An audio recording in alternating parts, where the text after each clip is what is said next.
আসসালামু আলাইকুম এভরিওয়ান। আশা করি সকলেই ভালো আছেন।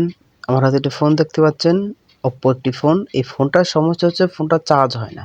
দেখতে পাচ্ছেন আমি কিন্তু চার্জে লাগিয়েছি কিন্তু কোনো চার্জার আইকন শো করছে না, অর্থাৎ ফোনে চার্জ হচ্ছে না। এখন আমি অন্য একটা ফোন চার্জে লাগিয়ে আপনাকে দেখাবো যে চার্জারের কেবল ঠিক আছে কিনা। তো দেখতে পাচ্ছেন অন্য একটা ফোন লাগিয়েছি কিন্তু ফোনে চার্জ হচ্ছে, অর্থাৎ এই ফোনটা চার্জ হচ্ছে না।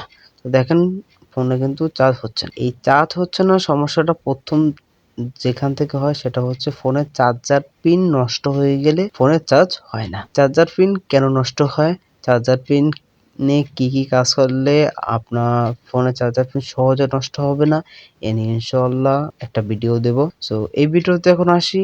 এই ফোনের যেহেতু চার্জার পিনটা আমি খুলে দেখি অনেক ময়লা পড়ে গেছে ভিতরে এবং অনেক কার্বন জমে গেছে। তো চার্জার পিনটা খুলে সুন্দর করে পরিষ্কার করে ওখানে নতুন একটি চার্জার পিন আমরা যুক্ত করে দিই। তো দেখতেই পাচ্ছেন আলহামদুলিল্লাহ আমাদের কিন্তু চার্জার পিনটা পরিপূর্ণভাবে লাগানো কমপ্লিট। এখন সুন্দর করে পরিষ্কার করে ফোনে লাগাবো এবং চার্জে দেবো। তো দেখতেই পাচ্ছেন আপনারা ফোনে কিন্তু চার্জ দিচ্ছি এবং ফোনের যে চার্জার আইকন সেটা কিন্তু শো করতেছে।